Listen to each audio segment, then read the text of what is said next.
أعوذ بالله من الشيطان الرجيم. بسم الله الرحمن الرحيم.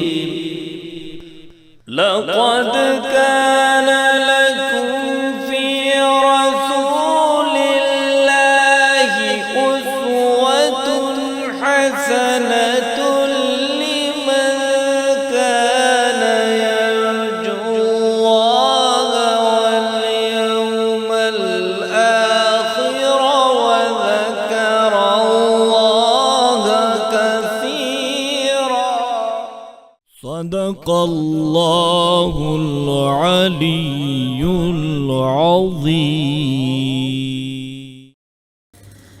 بسم اللہ الرحمن الرحیم. محترم ناظرین السلام علیکم ورحمۃ اللہ. نبا فاؤنڈیشن کی جانب سے بہترین دینی تعلیم کا سلسلہ Masooma face to face international online classes کے ذریعہ پوری دنیا میں جاری و ساری ہے. الحمدللہ بچے بڑے مرد و خواتین سب کے الگ الگ لیولز اور الگ الگ کورسز ہیں. چلڈرن کلاسز میں ایکسپرٹ ٹیچرز کے ذریعے اردو، عربک، احکام، ترجمہ قرآن، دینیات، تجوید، قرات قرآن، حفظ، اخلاق، دعا اور خطابت سکھائی جاتی ہے. بڑے لوگوں کے لیے کلاسز میں تجوید قرآن، نہج البلاغہ، حسن تلاوت، ترجمہ و تفسیر قرآن، احکام، عقائد، خطابت، دعا اور تاریخ جیسے اہم موضوعات کی تعلیم دی جاتی ہے.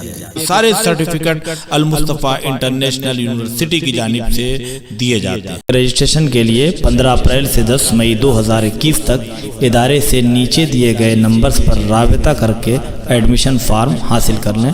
انشاءاللہ ساری نیو کلاسز 15 مئی 2021 سے اسٹارٹ ہو رہی ہیں.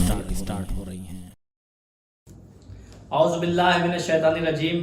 بسم اللہ الرحمن الرحیم. اللہم صلی علی محمد وآل محمد وعجل فرجہم. ناظرین اکرام السلام علیکم. میں ہوں آپ کا میزبان زرغام اعظمی اور آپ کا ہم خیر مقدم کرتے ہیں حوزہ Masooma face to face online کی جانب سے منعقد کیے گئے نبا انٹرنیشنل کوئز کمپٹیشن میں. آپ سب کا بہت بہت استقبال ہے اور آج پھر میں حاضر ہو گیا ہوں. کچھ سوال لے کر آپ کی خدمت میں حاضر ہو گیا ہوں اور آج ہمارے ساتھ سوالوں کے جواب دینے کے لیے مہمان خاص یعنی خصوصی مہمان موجود ہیں. آئیے ان کی بارگاہ میں حرف التماس لے کے بڑھتا ہوں. آج ہمارے ساتھ نبا کے اسٹوڈیو میں موجود ہے حجت الاسلام عالی جناب مولانا سید حیدر عباس صاحب قبلہ، جو چہرہ آپ کا جانا پہچانا ہوگا انشاءاللہ. قبلہ السلام علیکم ورحمۃ اللہ وبرکاتہ. قبلہ مسلسل جیسا کہ سوال و جواب کی صورت میں ایپیسوڈ چل رہے ہیں یہاں پہ، لہٰذا آج ہم آپ سے ایک سوال یہ کہ سب سے پہلا سوال ہمارا آپ سے یہ ہے کہ قرآن مجید میں حرص یعنی لالچ کتنے مقامات پہ آیا ہے؟ لا حول ولا قوة الا باللہ العلی العظیم. اعوذ باللہ من الشیطان الرجیم. بسم اللہ الرحمن الرحیم. الحمد للہ رب العالمین وصلی اللہ علی سیدنا محمد وآلہ الطیبین الطاہرین. اللہم صل علی فاطمة وابیہا وبعلہا وبنیہا وسر المستودع فیہا بعدد ما احاط بہ علمک. میں آپ کی خدمت میں بھی تحفہ اسلام پیش کرتا ہوں. ساتھ ہی ساتھ اپنے تمام ناظرین کی خدمت میں بالخصوص نبا فاؤنڈیشن کی جانب سے منعقد ہونے والے آن لائن کلاسز میں شرکت کرنے والے تمام برادران و خواہران کی خدمت میں السلام علیکم ورحمۃ اللہ وبرکاتہ کہتا ہوں. پوری دنیا میں الحمدللہ یہ کلاسز مقبول ہوئے. رب کریم ماہ مبارک رمضان میں بالخصوص اور سال کے باقی دنوں میں ہمیں دین فہمی کا شعور عطا کرے اور ہم اسی طرح علماء کے بیانات سے بھرپور استفادہ کرتے رہیں. حرص یعنی لالچ مترادف لفظ تم بھی استعمال ہوا ہے اور اس سلسلے میں قرآن مجید میں متعدد آیتیں ہیں. سب سے پہلے میں بتانا چاہوں گا کسی بھی چیز کی بہت زیادہ تمنا، آرزو، خواہش حرص کہلاتا ہے. اس موضوع کا انتخاب اس لیے کیا گیا کیونکہ سید الساجدین زین العابدین میر کاروان حسینی حضرت علی بن الحسین علیہ السلام کی دعاؤں کا مجموعہ جو صحیفہ سجادیہ کی شکل میں گزارش کروں گا کہ 54 دعائیں آج بھی اس عظیم کتاب میں موجود ہیں جو زبور آل محمد انجیل اہل بیت کے نام سے جانی اور پہچانی جاتی ہے. دعا نمبر 8 میں مختلف اخلاقی بیماریوں سے پروردگار کی بارگاہ میں پناہ طلب کی ہے امام سجاد نے. ابتدا ہی یہیں سے ہوئی. اللہم انی اعوذ بک من ہیجان الحرص، خدایا حرص جیسی اخلاقی بیماری سے میں تیری بارگاہ میں پناہ طلب کرتا ہوں. قرآن مجید میں 5 مقامات پر کلمہ حرص کم از کم ذکر ہوا ہے. 5 مرتبہ. جی ہاں، اور ان 5 مقامات کو میں اپنے سننے والوں کے لیے پیش کروں تاکہ وہ نوٹ بھی کر لیں اور قرآن مجید میں خود جا کر کے مطالعہ بھی کر لیں. سورہ یوسف کی آیت نمبر 103، آیت نمبر 103 میں پروردگار نے ارشاد فرمایا وما اکثر الناس ولو حرصت بمؤمنین. دوسری جگہ سورہ نساء کی آیت نمبر 129 وَلَن تَسْتَطِيعُوا أَن تَعْدِلُوا بَيْنَ النِّسَاءِ وَلَوْ حَرَصْتُمْ فَلَا تَمِيلُوا كُلَّ الْمَيْلِ. تیسری وہ جگہ سورہ نحل آیت نمبر 37، کریم پروردگار ارشاد فرمایا ان تحرص علی ہداہم فإن اللہ لا یہدی من یضل وما لهم من ناصرین. چوتھی جگہ قرآن مجید کے سورہ توبہ کی آیت نمبر 128، آیت نمبر 128 پروردگار ارشاد فرمایا لقد جاءکم رسول من انفسکم عزیز علیہ ما عنتم حریص علیکم بالمؤمنین رؤوف الرحیم. نبی خاتم سید المرسلین حضرت محمد مصطفیٰ صلی اللہ علیہ وآلہ وسلم کی عظمتوں کو خود بھی پہچاننا ہے اور پھر دنیا والوں تک بھی نبی کریم کی شان، عظمت اور فضیلت کو بیان کرنا ہے. قرآن مجید میں پروردگار عالم نے ارشاد فرمایا وما ارسلناک الا رحمۃ للعالمین. یہ دنیا انسانیت کے لیے پیغام ہے کہ نبی اعظم صرف مسلمانوں کے لیے رحمت بن کر نہیں آئے بلکہ کائنات کے تمام موجودات کے لیے رحمت بن کر نبی خاتم آئے. تو پھر نبی اعظم کا جو انداز تبلیغ تھا، یہ غلط فہمی، یہ کش فکری، یہ اسلام کے تحت دشمنی، بغض، حسد، عناد، کینہ، نفرت، عداوت کہ نبی خاتم کی شان میں جسارتیں کی جائیں، وگرنہ نبی اعظم حضرت محمد مصطفیٰ صلی اللہ علیہ وآلہ وسلم نے اپنے اخلاق و کردار کے ذریعے لوگوں کو خود اپنا گرویدہ بھی بنایا ہے، اپنی صداقت اور اپنی امانتداری کا کلمہ بھی پڑھوایا ہے. اور پھر 5ویں وہ جگہ جہاں پروردگار نے حرص کو استعمال کیا ہے وہ ہے سورہ بقرہ کی آیت نمبر 96. پروردگار نے قوم یہود کے سلسلے میں ارشاد فرمایا وَلَتَجِدَنَّهُمْ أَحْرَصَ النَّاسِ عَلَى حَيَاةٍ وَمِنَ الَّذِينَ أَشْرَكُوا يَوَدُّ أَحَدُهُمْ لَوْ يُعَمَّرُ أَلْفَ سَنَةٍ. یہ قوم یہود یہ خام خیالی میں مبتلا تھے جس کے نتیجے میں غرور اور تکبر جیسی بیماری ان کے ہاں پائی گئی. دنیا پرستی ان کے وجود میں رچ بس گئی تھی. لمبی لمبی عمر اور طول عمر کے یہ خواہاں تھے. پروردگار عالم نے صراحت کے ساتھ اعلان کیا وَلَتَجِدَنَّهُمْ أَحْرَصَ النَّاسِ عَلَى حَيَاةٍ. ان یہودیوں کو، ان قوم یہود کو، ان قبیلوں سے تعلق رکھنے والوں کو تم پاؤ گے کہ انہیں دنیاوی زندگی بڑی عزیز ہے. بہرحال جو آیا ہے اسے مالک کی بارگاہ میں جانا ہے. آیات رجوع الی اللہ قرآن مجید میں موجود ہیں. انا للہ و انا الیہ راجعون ثم الینا ترجعون. اس قسم کی متعدد آیتیں ہیں. بہرحال حرص مذموم صفت ہے. البتہ میں بیان کروں گا اگر آپ سوال کریں گے کہ حرص کہاں پر مثبت ہو سکتا ہے، اسلام کیا کہتا ہے، حرص انسان کیوں کرتا ہے، اگر حرص ایک بیماری ہے تو اس کا علاج کیوں کر ممکن، یہ ساری باتیں آئیں گی. دیکھیں حرص اور تم میں ایک مختصر سا فرق میں بیان کرنا چاہتا ہوں اپنے سننے والوں کے لیے اور خاص توجہ چاہوں گا. حرص یعنی بیجا توقع، بیش از حد کسی چیز کی خواہش اور تمنا. تم میں انسان کو ایک طرف سے ڈر بھی محسوس ہوتا ہے، دوسری طرف سے پر امید بھی رہتا ہے. مثلا رعد و برق کے لیے قرآن مجید میں پروردگار نے متعدد مقامات پر ارشاد فرمایا کہ جب بجلیاں کڑکتی ہیں تو مخلوقات عالم ڈرتے ہیں، لیکن دوسری طرف سے انہیں اس بات کی آرزو اور تمنا بھی رہتی ہے کہ شاید اس بجلی گرجنے اور چمکنے کے بعد باران رحمت کا نزول ہو. معبود ہمیں بیجا اور منفی حرص سے محفوظ رکھے، کیونکہ سید سجاد امام زین العابدین علیہ السلام نے بھی اس حرص سے مالک کی بارگاہ میں پناہ طلب کی تھی. جزاک اللہ، بہت خوب. انشاءاللہ ناظرین اس جواب سے مطمئن ہوں گے. لہٰذا دوسرا سوال قبلہ سے ہمارا یہ ہے کہ قرآن مجید میں کتنے مقامات پر حرص پیغمبر اکرم کے لیے اچھی صفت کے طور پر بیان ہوا ہے؟ جی ہاں، دیکھیے اگر حرص قابل مذمت ہے تو پیغمبر کے لیے نہیں بیان ہونا چاہیے تھا، لیکن آپ کا سوال یہ بتاتا ہے کہ نبی اعظم کی شان میں قرآن مجید میں متعدد آیتوں میں پروردگار نے حرص کا لفظ استعمال کیا اور ایک اچھی صفت کے طور پر نبی اعظم حضرت محمد مصطفیٰ صلی اللہ علیہ وآلہ وسلم کے لیے بیان کیا ہے. ان میں سب سے پہلی وہ جگہ جہاں پیغمبر لوگوں کو ہدایت دینا چاہتے ہیں. پیغمبر حریص تھے نبی چاہتے تھے کہ دنیا میں کوئی انسان، کوئی مخلوق براہ روی کا شکار نہ ہو۔ پروردگار سورہ بقرہ کی آیت نمبر 96 میں ارشاد فرما رہا ہے، جیسے کہ میں نے اس سے پہلے بھی بیان کیا تھا، وَلَتَجِدَنَّهُمْ أَحْرَصَ النَّاسِ عَلَى حَيَاةٍ وَمِنَ الَّذِينَ أَشْرَكُوا يَوَدُّ أَحَدُهُمْ لَوْ يُعَمَّرُ أَلْفَ سَنَةٍ وَمَا هُوَ بِمُزَحْزِحِهِ مِنَ الْعَذَابِ أَن يُعَمَّرَ وَاللَّهُ بَصِيرٌ بِمَا يَعْمَلُونَ۔ ترجمہ اس کا کیا ہے؟ اے رسول، آپ دیکھیں گے کہ یہ زندگی کے سب سے زیادہ حریص ہیں، اور بعض مشرکین یہ چاہتے ہیں کہ انہیں 1000 سال کی عمر دے دی جائے، جبکہ یہ 1000 برس بھی زندہ رہیں، طول حیات انہیں عذاب الہی سے نہیں روک سکتا، اور خدا تو ان کے اعمال کو دیکھ ہی رہا ہے۔ تو نبی اعظم کے لیے حرص کہاں پر استعمال ہوا؟ جہاں پیغمبر یہ چاہتے تھے کہ لوگوں کو ہدایت دیں، لوگوں کو راہی ہدایت بنائیں، اور پیغمبر کا کام ہی یہی ہے۔ قلب پیغمبر پر قرآن کیوں نازل ہوا؟ تاکہ لوگوں کو ہدایت کا راہی بنائیں۔ نبی کیوں قرآن مجید کو اپنے قلب پر برداشت کر رہے تھے؟ کتاب انزلناہ الیک لتخرج الناس من الظلمات الی النور، تاکہ لوگوں کو ظلمتوں اور تاریکیوں سے نجات دلا کر راہی نور بنائیں، نور کی وادی کا مسافر بنائیں۔ آج جب کبھی یہ بات ہوتی ہے تو عام طور سے لوگوں کے ذہن میں یہ بات آتی ہے کہ شاید پیغمبر اس لیے آئے تھے، یا قلب پیغمبر پر قرآن مجید اس لیے نازل ہوا تاکہ نبی اعظم لوگوں کو ظاہری بیوٹی دیں۔ نہیں، ظاہری طور پر خوبصورت بنانے کے لیے پیغمبر نہیں آئے تھے۔ اگر ایسا ہوتا تو کبھی بھی بلال حبشی سیاپوس، پسینے سے بدبو آ رہی، مؤذن اسلام قرار نہ پاتے۔ پروردگار عالم کی جانب سے قلب پیغمبر پر جو قرآن نازل ہوا ہے، مقصد یہ تھا کہ لوگوں کے دلوں کو نور ایمان سے مملوء کریں، تاکہ ہر انسان ذات خدا کی معرفت حاصل کرے۔ اور ماہ مبارک رمضان بہترین موقع ہے اپنے عقیدہ توحید کو مضبوط کرنے کا۔ دوسری وہ جگہ جہاں پروردگار عالم نے نبی کے لیے اس لفظ کو استعمال کیا ہے، زندگی کا حریص ہونا یہودیوں کی ایک پہچان ہے۔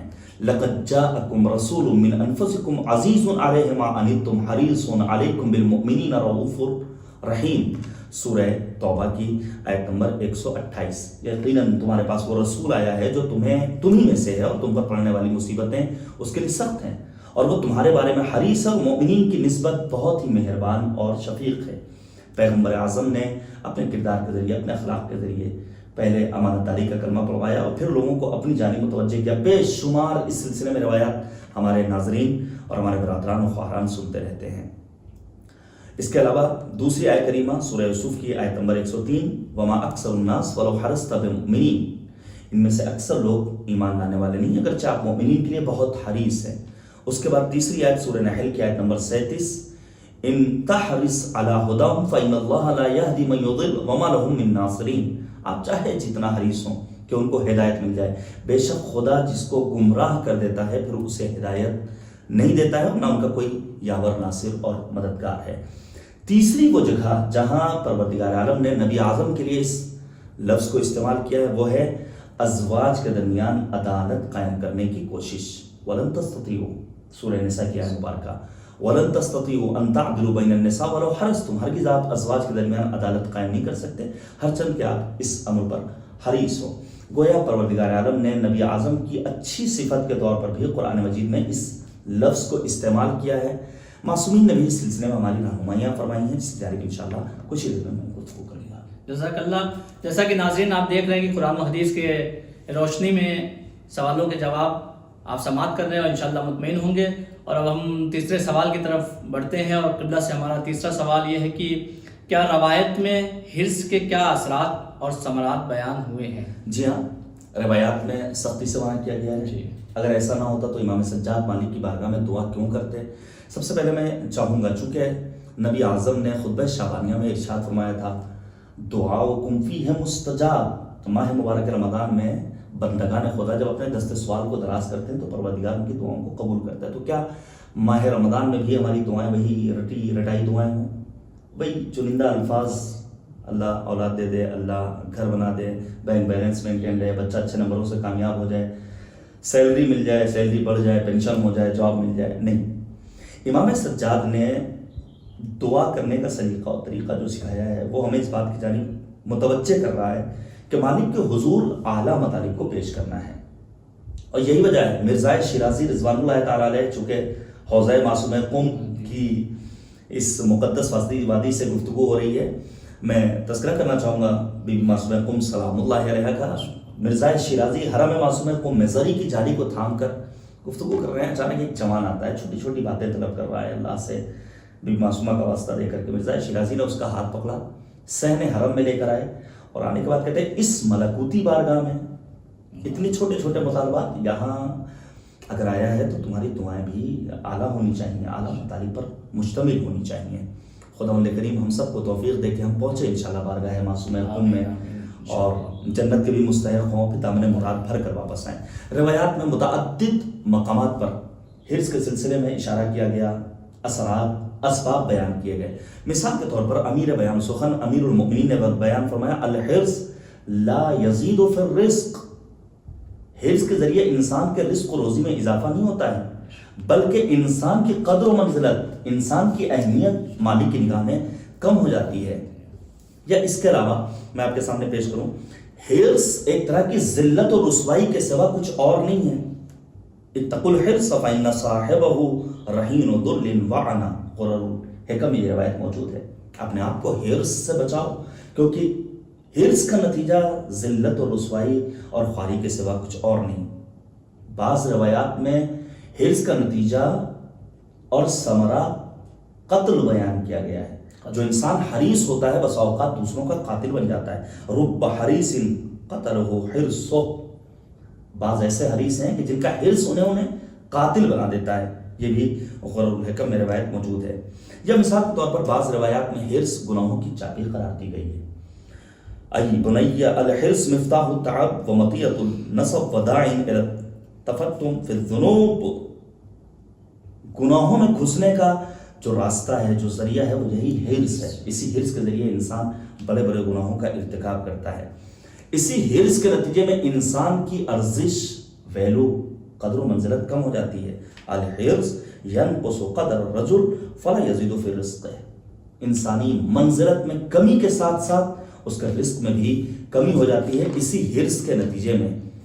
پھر بعض روایات میں الحرص فقیر، الحریص فقیر، جو حریص ہے وہ حقیقت میں فقیر ہے، تنگدست ہے، بظاہر عیش و عشرت کی زندگی ہے لیکن حقیقت میں وہ ان تنگدست افراد سے بھی گیا گزرا ہے جو پریشانی اور مشکلات کی زندگی بسر کر رہے ہیں۔ اور پھر حرص در حقیقت جہالت کا نتیجہ ہے۔ الحرص والبخل نتیجۃ الجہل، حرص اور بخل و کنجوسی جہل و جہالت کا نتیجہ ہے۔ لالچ کیوں کرتا ہے انسان؟ امام صادق علیہ السلام نے بیان فرمایا ما اقبح بالمؤمن ان یکون رغبہ تذلہ، مومن کے لیے کتنی بری بات ہے کہ اس چیز کی طرف رغبت پیدا کرے جو اس کو ذلیل کر دے۔ خلاصہ کرام یہ ہے کہ حقیقت میں یہ حرص انسان کی قدر و منزلت، وہ انسان جس کے سر پر پروردگار نے تاج کرامت رکھا تھا، وَلَقَدْ كَرَّمْنَا بَنِي آدَمَ وَحَمَلْنَاهُمْ فِي الْبَرِّ وَالْبَحْرِ وَرَزَقْنَاهُمْ مِنَ الطَّيِّبَاتِ وَفَضَّلْنَاهُمْ عَلَى كَثِيرٍ مِّمَّنْ خَلَقْنَا تَفْضِيلًا۔ تاج کرامت انسان کے سر پر اللہ نے رکھا، لیکن اسی تاج کرامت کو انسان ٹھکرا دیتا ہے، ذلت اور رسوائی اس کا مقدر بن جاتی ہے۔ لہذا حرص سے دور رہنا۔ البتہ یہاں پر ایک سوال یہ ہونا چاہیے کہ کیوں انسان حریص ہوتا ہے؟ میں نے ایک حدیث پیش کی امام صادق کی، متعدد باتیں ہیں۔ مثلا پہلی چیز جہل و جہالت، نادانی۔ سب سے پہلے ہمیں جہالت کی تاریک وادیوں سے اپنے آپ کو نکالنا ہوگا، ہمیں علم کی طرف آگے بڑھنا ہوگا۔ علم ہے تو کیا نہیں قدرت میں تمہاری، تم چاہو تو جنگل کو بھی گلزار بنا دو۔ جن قوموں نے، جن افراد نے دنیا میں زندگی بسر کرنے والے، جن جوانوں نے اپنے آپ کو راہی علم بنایا، وہ دنیا میں اور افق عالم پر آفتاب عالمتاب بن کر چمک رہے ہیں۔ تو جہل و جہالت سے ہمیں اپنے آپ کو دور کرنا ہے، حرص سے بچنے کے لیے۔ حرص کبھی کبھی باطل توہمات کے سبب بھی، جو آج سماج میں رائج ہو چکے ہیں، توہمات، خرافات، بیجا رسومات، ایک سبب یہ بھی بیان ہوا ہے۔ میں صرف اشارہ کر رہا ہوں سورہ حوزہ کی آیت نمبر 2 کو اور آیت نمبر 3 کو جا کر کے ہمارے ناظرین ضرور پڑھیں۔ شیطانی وسوسہ بھی حرص کا سبب ہے۔ سورہ بقرہ کی آیت نمبر 25، آیت نمبر 36، سورہ اعراف کی آیت نمبر 20 اور آیت نمبر 22 کا جا کر کے ہمارے ناظرین مطالعہ کریں۔ اسی طرح ظلم انسان کو حریص بنا دیتا ہے، سورہ بقرہ کی آیت نمبر 95 اور 96۔ ایک اور چیز وہ ہے آخرت سے نا امیدی۔ زخم بھائی، اس دنیا میں بہت سارے آپ کو افراد ملیں گے، مثلا لاک ڈاؤن، پھر سے ہمارے یہاں نائٹ کرفیو شروع ہو گیا، ہندوستان کے بعض اسٹیٹ میں پھر سے لاک ڈاؤن لگ گیا، چھتیس گڑھ، مہاراشٹر اور دہلی میں نائٹ کرفیو چل رہا ہے۔ بعض وہ افراد، ہماری ملاقات ہوئی ایسے لوگوں سے، بعض افراد ایسے ہیں کہ جن کا کاروبار ذرا سا متاثر ہوا، واقعی سخت ہے، دشوار ہے، اور یہ اگر کورونا ایک سازش ہے تو جلد بے نقاب ہوں وہ افراد جو دنیا انسانیت کے لیے ظالم طاقتیں بن کر ابھرے ہیں، اور دنیا دیکھے ان کا یہ کھیل جو انہوں نے پروپیگنڈا کیا ہے. لیکن کیا اگر ذرا سی مشکل آ گئی تو ہم مالک سے رشتہ توڑ لیں اور پھر ہم نا امید ہو جائیں؟ بعض افراد کہتے ہیں ہم اب جینے کا دل نہیں کرتا ہے، مر جائیں تو بہتر ہے. یہ نا امیدی بس اوقات انسان کو حریص بنا دیتی ہے. سورہ بقرہ کی آیت نمبر 94-96 جا کر کے ہمارے ناظرین پڑھیں. خدا سے بدگمانی، احسن ظنک باللہ، اگر اللہ سے کچھ مانگ رہے ہو تو اپنے گمان کو، اپنی مرادوں کو کہ پروردگار قبول کرنے والا ہے، اپنے ظن و گمان کو بہتر بناؤ تاکہ پروردگار تمہاری باتوں کو قبول کر لے. تو متعدد اسباب، متعدد علل بیان ہوئے ہیں حفظ کے سلسلے میں روایات معصومین علیہ السلام میں. جزاک اللہ. قبلہ بہت اچھے انداز میں آپ سوالوں کے جواب پیش کر رہے ہیں ناظرین کی خدمت میں، اور جیسا کہ ناظرین آپ سماعت کر رہے ہیں، لالچ کے سلسلے میں قبلہ مسلسل مثال اور حدیث اور روایت کی صورت میں پیش کر رہے ہیں. اور ہم بڑھتے اپنے چوتھے سوال کی طرف. قبلہ ہمارا آپ سے چوتھا سوال یہ ہے کہ ہرس جیسی بیماری سے، یعنی لالچ جیسی بیماری اگر کسی کو ہو جائے تو اس سے نجات کیسے پایا جا سکتا ہے؟ جی ہاں، اگر اخلاقی بیماری ہے تو یقیناً اس کا معالجہ بھی بیان کیا ہوگا قرآن نے. اہل بیت طاہرین علیہ السلام کے اقوال و ارشادات و فرمودات میں متعدد چیزیں. دیکھیے، پہلی چیز، اگر انسان حرص سے اپنے آپ کو محفوظ رکھنا چاہتا ہے تو وہ نماز پڑھے. البتہ صرف نماز نہیں، نماز 8 خصوصیات کے ہمارا جس کی جانب میں اشارہ کروں گا. ساتھ ہی ساتھ فقراء کے ساتھ بیٹھنے کی کوشش کرے. فقراء کی معیت بہت زیادہ ضروری ہے. اس سلسلے میں روایات ہمارے پاس بے شمار ہیں. اسی طرح دنیا کی نعمتوں کے ذریعے آخرت طلب کرنے کی کوشش کرے. اب میں آپ کے سامنے اس کی تھوڑی سی وضاحت کرنا چاہتا ہوں. سب سے پہلی چیز نماز. بس اوقات ہم نماز پڑھتے ہیں، کب وہ 2 رکعت نماز ختم ہوئی پتہ ہی نہیں چلتا، کب تکبیرۃ الاحرام اور کب سلام. اور اس درمیان ایک صاحب نے کہا کہ بھول گیا ہوں کہ میں نے اپنی چابی کہاں رکھی ہے. تو ان کے دوست نے کہا کہ ایسا ہے 2 رکعت نماز پڑھ لیجیے، یاد آ جائے گی. ایسی نماز پروردگار ہونی چاہیے. بعض افراد تو وہ ہیں کہ جو کہتے ہیں، ہم نے تذکرہ کر لیا امیر المؤمنین کا، ولایت ہے امیر المؤمنین جیسی نعمت ہمارے پاس، تو اب نماز کی کیا ضرورت ہے. میں یاد کرنا چاہوں گا محترم شاعر، کوہنمش شاعر، استاد شاعر، مومن، متدین، مخلص، علم دوست، علم نواز، طلاب اور علماء کا بے پناہ احترام کرنے والے شاعر جناب رضا سرسوی صاحب اعلی اللہ مقامہ، رب قدیر انہیں جوار رحمت میں جگہ دے. انہوں نے کہا تھا مولا کے تو قاتل بھی حافظ تھے، نمازی تھے، تم کیسے حسینی ہو جو دین سے غافل ہو. یہ کہہ کے رضا شاید موڑ لیں منہ اپنا، وہ جسم کے قاتل تھے، تم روح کے قاتل ہو. نماز ضروری ہے، لیکن صرف نماز نہیں، بلکہ نماز ان 8 صفات اور خصوصیات کے ساتھ جس کا تذکرہ خود پروردگار عالم نے قرآن مجید میں ارشاد فرمایا. دیکھیے، نماز کی بڑی اہمیت ہے. اسی نماز کے لیے نبی اعظم نے فرمایا الصلاۃ تسود وجہ الشیطان. شیطان کے چہرے کو جو چیز سیاہ کرتی ہے وہ یہی نماز ہے. الصلاۃ عمود الدین. بعض روایات میں ہے کہ دنیا کا ہر انجام پانے والا عمل نماز کا تابع ہے. اگر نماز قبول تو تمام اعمال قبول. وہ 8 شرطیں کیا ہیں؟ نماز یعنی کہ چھوڑ پکڑ کے ماہ رمضان آئے گا تو اب ہم نماز کی پابندی کریں گے، اور پھر جیسے ہی ماہ شوال کا چاند افق پر نمودار ہوا ہم روزے عید فطر سے اور ماہ شوال کی پہلی تاریخ سے نماز کو ٹاٹا بائے بائے. نہیں، دائماً مستقل الذین هم علی صلاتہم دائمون. مستقل نماز، پنجگانہ نماز کا انسان کو عادی اپنے آپ کو بنانا پڑے گا. دوسری شرط، صرف نماز نہیں پڑھنا ہے بلکہ سماج کے دبے کچلے افراد، محرومین، مستضعفین کی مدد بھی کرنی ہے. والذین فی اموالہم حق معلوم للسائل والمحروم. سائل اور محروم کے سلسلے میں علامہ طباطبائی رضوان اللہ تعالیٰ علیہ نے بڑی مفصل گفتگو کی ہے. ایک وہ ہے جو مشکلات کے ہنگام دوسروں کے سامنے اپنے دست سوال کو پھیلا دیتا ہے، لیکن بعض افراد وہ جو مالی تنگ دستی کا شکار ہوتے ہیں لیکن انہیں اپنی عزت نفس محبوب ہوتی ہے، وہ کبھی کسی کے سامنے اپنا دامن مراد نہیں پھیلاتے ہیں. نماز سائل تک بھی مالی مدد پہنچا کر کے اور محرومین تک بھی مالی مدد پہنچا کر کے. تیسری چیز، قیامت کی تصدیق. ہمیں آخرت کا یقین رکھنا ہوگا. اہل جہنم کی صفات کیا بیان کیا پروردگار نے؟ لم نکو من المصلین. جب ان سے پوچھا جائے گا تو ان کا جواب یہی ہوگا کہ جہنم میں آنے کی وجہ کیا ہے. وہ یہی کہیں گے کہ ہم کیا کریں، ہم نماز نہیں پڑھتے تھے. لہذا بے نمازی مان لے کہ اس کا ٹھکانہ جان، اور صرف خود نماز نہیں پڑھنا ہے، گھر والوں کو بھی نماز کے انجام بیدار کرنا ہے اور متوجہ کرنا ہے۔ اس کے بعد ایک اور ہے والذین هم من عذاب ربهم مشفقون، عذاب پروردگار، والذین هم لفروجهم حافظون، اپنی عفت و پاک دامی کا پاس و لحاظ رکھنا ہے۔ مرد اپنی عفت کو بچائے، خاتون خود کو مکمل حیا و عفت کا پیکر بنائے۔ شہزادی کونین صدیقہ طاہرہ بی بی عالم سلام اللہ علیہا حیا و عفت کا مجسم نمونہ، جو ہمارے لیے آئیڈیل، جن کے لیے امام زمانہ نے فرمایا وَلِيَفِضْنَةِ رَسُولِ اللَّهِ أُسْوَةٌ حَسَنَةٌ۔ اس کے بعد فرمایا وَالَّذِينَ هُمْ لِأَمَانَاتِهِمْ وَعَهْدِهِمْ رَاعُونَ، امانت داری، وعدہ وفائی بہت اہم ہے، جس کا ہمارے سماج میں فقدان ہے۔ امانت داری صرف مال میں نہیں، اگر ایک میسج بھی آپ کے پاس مجھ حیدر عباس نے بھیجا ہے کہ یہ آپ محرم راز ہیں، تو اب آپ کو حق نہیں ہے کہ آپ اپنے گھر والوں تک، اپنے دوستوں اور احباب تک اس میسج کو ٹرانسفر کریں۔ اگر ایک خاتون اپنی سسرال میں ہے تو اس کو یہ حق نہیں ہے کہ یہاں کی بات اپنے میکے تک منتقل کرے، جس کی وجہ سے خاندان کا شیرازہ منتشر ہو۔ امانت داری کا عالم یہ ہے کہ امام سجاد فرماتے ہیں اگر میرے بابا کا قاتل میرے پاس اس تلوار کو بطور امانت لا کر رکھے جس سے اس نے میرے بابا کے سر و تن میں جدائی کی، تبھی میں اس میں خیانت نہیں کروں گا۔ وعدہ وفائی، تین چیزوں میں کوئی چھوٹ نہیں ہے، ایک تو والدین کا احترام، دوسرے امانت داری، اور تیسرے وعدہ وفائی۔ وعدہ وفائی بہت اہم ہے۔ اب وعدہ کبھی خدا سے کیا جاتا ہے، الم اعہد الیکم یا بنی آدم، کبھی امام سے کیا جاتا ہے۔ معصومین نے فرمایا ائمہ اطہار سے وعدہ وفائی کا بہترین ذریعہ یہ ہے کہ انسان ان کے حرم میں حاضری دے۔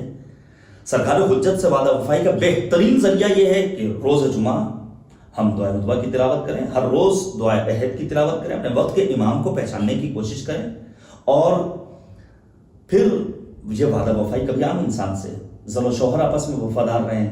آپ یقین جانیے جس گھر گھرانے میں، جس ماحول اور معاشرے اور سماج اور سوسائٹی میں یہ وعدہ وفائی آ جائے، پھر وہاں کبھی بھی کسی طرح کی کوئی مشکل نہیں آئے گی۔ پھر فرمایا والذین هم بشہاداتہم قائمون والذین هم علی صلاتہم یحافظون۔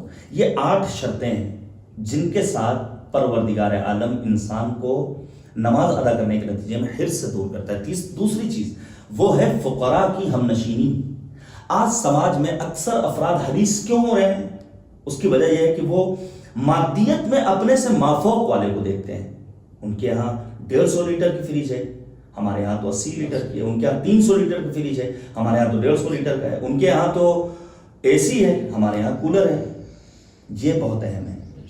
جب تک ہم مادیت میں اپنے سے ماتحت والوں کو نہیں دیکھیں گے اور معنویت میں اپنے سے مافوق والے کو نہیں دیکھیں گے، تب تک ہم حرص سے محفوظ نہیں رہ سکتے ہیں۔ بے شمار روایتیں ہیں، میں مثال کے طور پر آپ کے سامنے پیش کروں۔ مثلا یونس ابن عبد الرحمن صحابی امام ہیں، ان سے کہا کہ آپ کتنی زیادہ نمازیں پڑھتے ہیں۔ دیکھیے جب انسان معنویت میں اپنے سے مافوق کو دیکھتا ہے، آپ کتنے زیادہ سجدے کرتے ہیں، تو اس موقع پر یونس ابن عبد الرحمن نے یہی کہا تھا کہ تم نے فلاں انسان کے سجدے کو دیکھا وہ کتنے زیادہ سجدے کرتا ہے۔ یعنی معنویت میں انسان کبھی یہ سوچا ہم نے 30 روزے رکھ لیے بہت بڑا کمال کر دیا، چند صفحات قرآن مجید کے پڑھ لیے بہت بڑا کمال کر دیا، نہیں، یہ دیکھیں کہ فلاں صاحب وہ تو نماز شب کے بھی پابند ہیں، وہ تو تعقیبات نماز کی، وہ تو آئے ابو حمزہ صومالی کی بھی تلاوت کر رہے ہیں۔ لہذا معنویت میں اپنے سے مافوق کو دیکھنا ہے۔ فقراء کی میت بہت زیادہ اہم ہے۔ امیر المومنین نے فرمایا کانا سلیمان اذا اصبح تصفح وجوه الاغنیاء والاشراف حتى يجيء الى المساکین ويقعد معهم ويقول مسکین مع المسکین۔ امیر المومنین جناب سلیمان کے سلسلے میں فرماتے سلیمان پیغمبر کہ آتے تھے فقراء کے ساتھ بیٹھ کے کہتے تھے کہ ایک مسکین دوسرے مسکین کے ساتھ بیٹھا ہوا ہے، یعنی انسان کبھی بھی چند روپے جیب میں آ جانے کے بعد اپنے کو بڑا مالدار نہ سمجھے۔ دنیا کی نعمتوں کے ذریعے آخرت کو طلب کرنا، ایسا نہ ہو کہ دنیا میں اگر پیسے کما رہا ہے تو انسان پھر یہ سوچے کہ ہم تو بہت بڑے دولت مند ہو گئے، نہیں، بلکہ آخرت سازی کے لیے دنیا کو ذریعہ بنائیں اور اس دنیا میں کام کر کے اپنی آخرت کو آباد کرے۔ لا تنس صحتک و قدرتک و فراغک و شبابک و نشاطک ان تطلب بها الآخرہ۔ نہ تم اپنی صحت کو فراموش کرو، نہ تم اپنی قدر و منزلت کو، نہ اپنی فرصت کو، نہ اپنی جوانی کو، نہ اپنی شادابی کو، یہاں تک کہ تم اس کے ذریعے اپنی آخرت کو آباد کرو۔ بس یہی خلاصہ ہوا کہ علاج ممکن ہے۔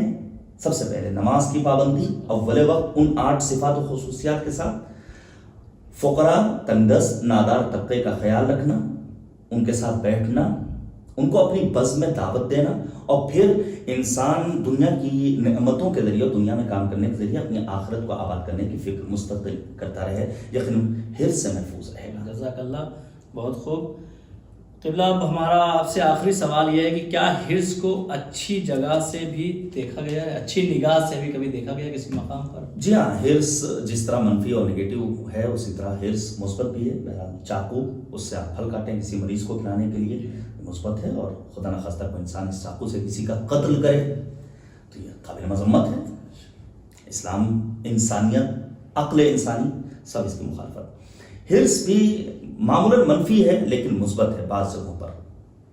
مثال کے طور پر اگر انسان علم کے سلسلے میں، فرض کیجئے میں کسی مرجع تقلید کو نگاہوں کے سامنے رکھوں اور پھر میں کہوں یہ اتنے بڑے عالم، کاش ہم بھی ان کے جیسے عالم بن جائیں، تو یہی حرص قابل مدحوس ثنا بن جاتا ہے. اسے عزت کی نگاہ سے امیر المؤمنین نے فرمایا وَحِرْصًا فِي الْعِلْمِ، علم کی راہ میں اپنے آپ کو حریص بناؤ.